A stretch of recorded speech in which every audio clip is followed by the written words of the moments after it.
दोस्तों, इस दुनिया में दिखावा करने वाले लोगों को हम दो तरह से देख सकते हैं। एक तो वह जिनके पास धन संपदा होती है, तब वह दिखावा करते हैं, और दूसरे वह जिनके पास कुछ भी नहीं होता, उनके पास धन संपदा भी नहीं होती। कहने का अर्थ यह है कि उनके पास कोई भी ऐसा गुण नहीं होता जिससे लोग उनकी प्रशंसा करें। इसीलिए वह झूठ बोल बोलकर दूसरों से अपनी प्रशंसा करवाना चाहता है। वह दिखावा करता है कुछ होने का, लेकिन उसके अंदर कुछ होता नहीं है। जो लोग अपने गुण या फिर अपनी धन संपदा के कारण दिखावा करते हैं, वह अहंकार के शिकार हो जाते हैं। उनके अंदर अहंकार फूट फूट कर भर जाता है। उन्हें खुद पता भी नहीं चलता, लेकिन धीरे धीरे यही अहंकार उनके जीवन का मजा छीन लेता है। और जो लोग कुछ गुण या फिर धन संपदा ना होते हुए भी दिखावा करते हैं, ऐसे लोग जीवन में हमेशा दुखी रहते हैं, क्योंकि ऐसे इंसानों की सच्चाई कभी ना कभी तो सामने आ ही जाती है, तो उन पर कोई विश्वास नहीं करता, कोई भरोसा नहीं करता, और इस दुनिया में कोई भी उनका अपना नहीं होता। उसके घर वाले, उसके माता पिता तक उस पर भरोसा नहीं करते हैं, क्योंकि उसकी दिखावा करने की आदत सबकी नजरों में उसे नीचा बना देती है। आज की जो कहानी मैं आप लोगों को सुनाने वाला हूं, वह एक ऐसे व्यक्ति की कहानी है जो दिखावा करने की वजह से परिस्थितियों में फंसता चला जाता है, और आखिरकार उसका परिणाम क्या होता है, यह तो आपको इस कहानी में ही सुनने को मिलेगा। और साथ के साथ आप इस कहानी में यह भी जानेंगे कि दिखावा करने वाले लोगों से किस प्रकार अपने आप को बचाया जाए, या फिर आप खुद दिखावा करने से कैसे बचे। यह सब आपको इस कहानी में सुनने को मिलेगा। इससे पहले कि आप इस कहानी में खो जाएं, इस चैनल को सब्सक्राइब करके बेल नोटिफिकेशन को जरूर दबा देना।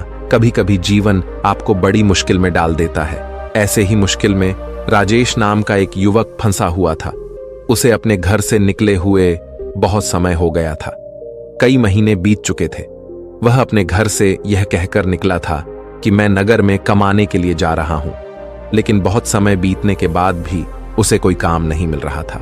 इसीलिए उसने निश्चय किया कि वह किसी भी तरीके से अपनी कमाई का साधन बनाकर रहेगा। उसने अपने ही जैसे 3-4 युवकों की टोली बना ली थी, और उन सब ने योजना बनाई थी कि वह किसी भी धनवान व्यक्ति को बुद्धू बनाकर उसका धन उससे हासिल कर लेंगे। छल कपट, झूठ और प्रपंच, यही राजेश और उसके साथियों के हथियार थे। उन्होंने ने योजना तो बना ली थी, लेकिन उन्हें यह समझ में नहीं आ रहा था कि वह अपने शिकार को ढूंढेंगे कैसे, और ढूंढने के बाद उसे बुद्धू बनाकर उसका धन कैसे लूटेंगे। आखिरकार उन चारों ने योजना बना ली। उनकी योजना थी कि वह किसी ऐसे स्थान पर जाएंगे जहां पर बहुत सारे अमीर लोग आते हों, और वहां पर उन अमीरों में जो भी आदमी सबसे ज्यादा दिखावा करेगा, उनका शिकार वही होगा। उन्होंने नगर में एक ऐसी जगह ढूंढ ली थी जहां पर नगर के ज्यादातर अमीर लोग जुआ खेलने के लिए आते थे। उन चारों की योजना थी कि वह एक ऐसा नाटक रचें जिसमें राजेश किसी नगर का महाराज कहलाया जाएगा, और उसके सभी साथियों में से 2 साथी उसके अंगरक्षक होने का अभिनय करेंगे। सिर्फ राजेश ही नहीं था जो राजा होने का दिखावा कर रहा था, उसके साथ उसका दूसरा साथी भी था जो किसी दूसरे नगर का राजा होने का दिखावा कर रहा था। आखिर उनकी योजना क्या थी, यह आपको कुछ देर में पता चल जाएगा। अगले दिन से सुबह सुबह सारे लोग अपने पात्र के हिसाब से वस्त्र धारण करके उस जगह पहुंचे जहां पर शहर के ज्यादातर अमीर लोग जुआ खेलने के लिए आते थे। राजेश उस जगह पर एक नगर का महाराज बनकर पहुंचा था, जिसके पीछे उसके साथी अंगरक्षक साथ साथ चल रहे थे। सब अमीर लोगों की नजर उन पर टिकी हुई थी, क्योंकि राजेश उन सब में सबसे ज्यादा अमीर लग रहा था। उसकी वेशभूषा बेशकीमती लग रही थी, बेहद आकर्षक लग रही थी, जिससे सभी लोग उसकी तरफ आकर्षित हो गए थे। कुछ समय बाद राजेश एक ऐसी जगह पर जाकर बैठा जो सिर्फ बहुत जरूरी लोगों के लिए बनी हुई थी। जब राजेश वहां पर जाकर बैठा तो उसके अंगरक्षक वहीं उसके पास खड़े हुए थे। सब आपस में चर्चा करते हुए एक दूसरे से पूछ रहे थे कि यह किस नगर के महाराज हैं। उसी भीड़ में राजेश का एक और साथी मौजूद था। उसने उन सबको संबोधित करते हुए बताया कि राजेश किसी बड़े नगर का बड़ा महाराज है, और सबने उसकी बात पर यकीन कर लिया।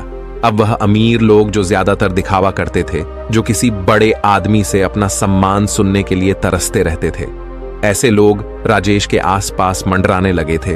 वह राजेश को किसी बड़े नगर का महाराज समझ रहे थे, और वह ये सोच रहे थे कि अगर इनसे हमारा परिचय हो गया तो हो सकता है भविष्य में यह महाराज हमारे कुछ काम आ जाए। थोड़ी देर बाद वहां पर दूसरा राजा भी पहुंचा जो राजेश का ही एक साथी था और वह भी राजेश की तरह राजा होने का दिखावा कर रहा था। वह दूसरा राजा राजेश के ठीक सामने आकर बैठ गया। कुछ देर एक दूसरे से बात करने के बाद दोनों ने जुआ खेलने का निश्चय किया। कुछ समय बाद जुए की बड़ी बड़ी बाजियां खेली जाने लगीं और राजेश, जो किसी नगर का महाराज होने का दिखावा कर रहा था, वह इस जुए में बहुत बड़ी रकम हार गया। लेकिन जब राजेश ने हारी हुई रकम निकालने के लिए अपनी पोटली ढूंढनी चाही तो उसे अपनी पोटली मिल ही नहीं रही थी। बहुत देर ढूंढने के बाद भी जब उसे पोटली नहीं मिली तो वह गुस्से से भरकर अपने अंगरक्षकों को डांटने लगा और डांटते हुए उनसे अपनी पोटली के बारे में पूछने लगा। लेकिन उसके अंगरक्षकों के पास इसका कोई जवाब नहीं था।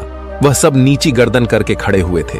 राजेश ने बड़े ही शांत स्वर में अपने सामने बैठे हुए राजा से कहा कि देखिए, लगता है कि हमारी सोने के सिक्कों से भरी पोटली कहीं पर गुम गई है।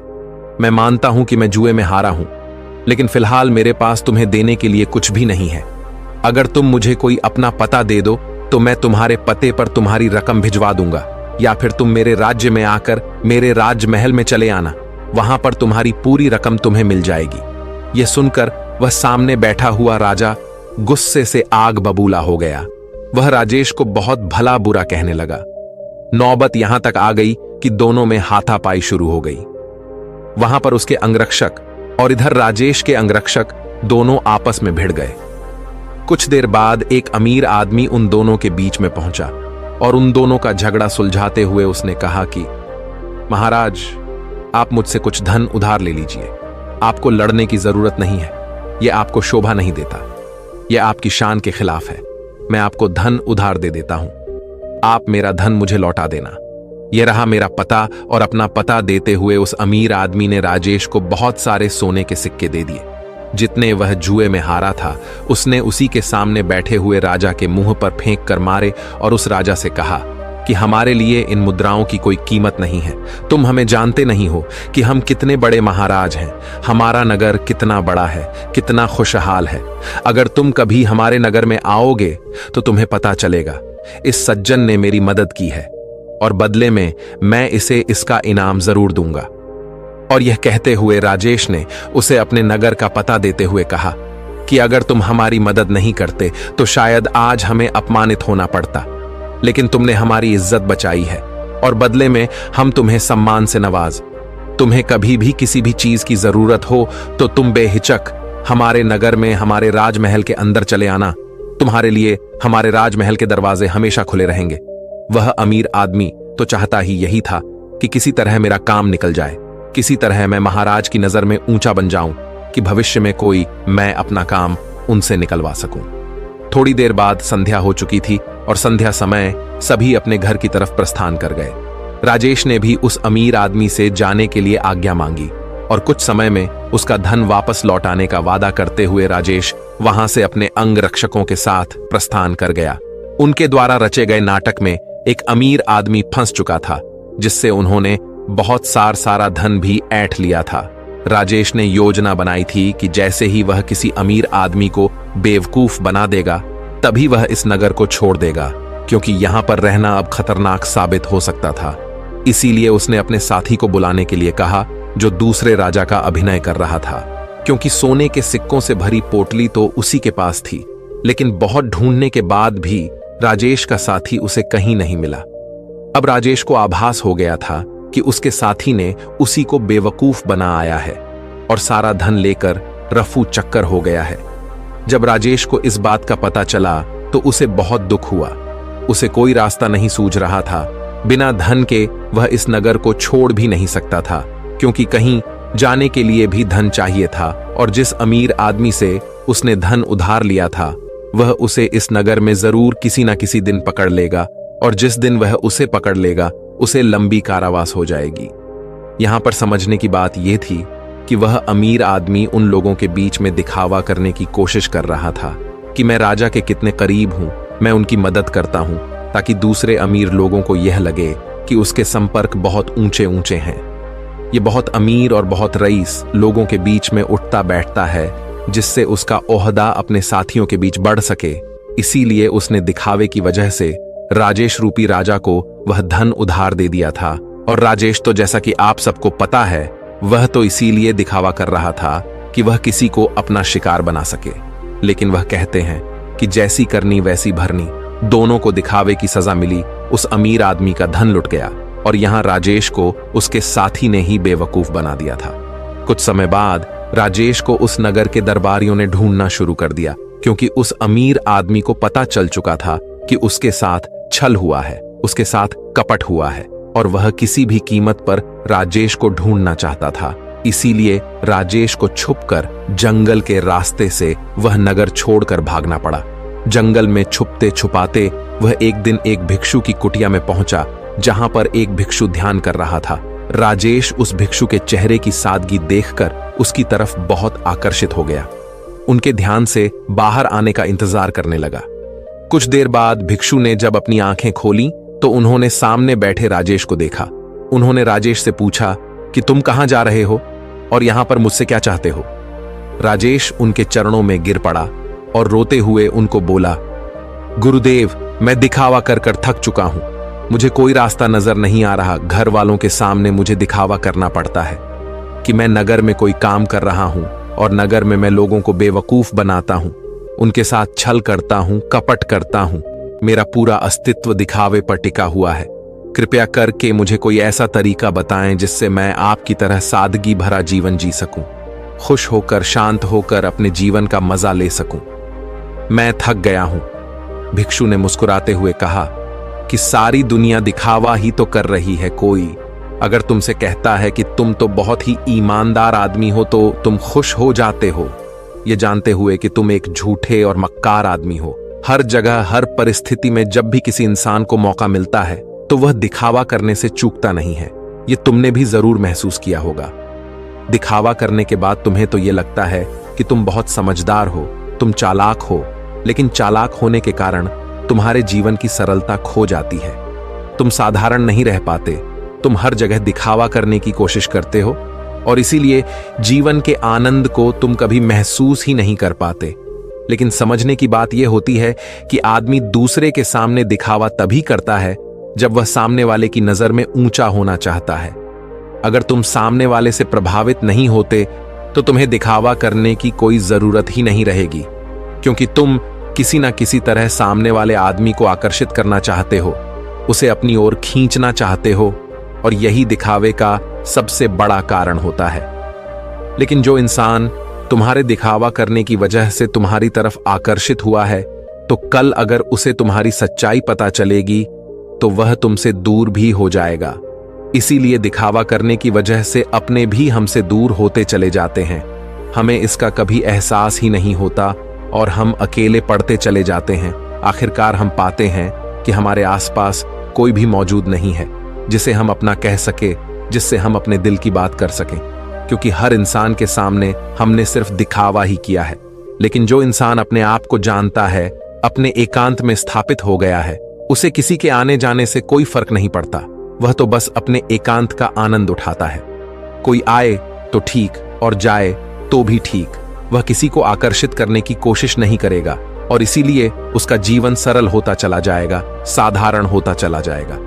और जितने सरल तुम बनते जाओगे उतनी ही आसानी से तुम ध्यान में प्रविष्ट हो पाओगे। जीवन एक परीक्षा है, लेकिन कुछ लोग उस परीक्षा में संघर्ष नहीं कर पाते, और वह लोग एक दिखावे का रास्ता अपना लेते हैं। उस जीवन को पूरी सच्चाई से जीना ही नहीं चाहते। वह खुद की सच्चाई को भी खुद स्वीकार नहीं करना चाहते। ऐसे बहुत से लोग होते हैं जिनके अंदर बहुत सारी बुराइयां होती हैं, लेकिन वह अपनी बुराइयों को कभी खुद महसूस ही नहीं कर पाते, खुद स्वीकार ही नहीं कर पाते। उन्हें पता होता है कि उनके अंदर यह कमी है, लेकिन अहंकार दिखावे के कारण ना तो वह अपनी बुराई सामने वाले के सामने बता पाते हैं और ना ही उसको खुद स्वीकार करके उसको ठीक कर पाते हैं।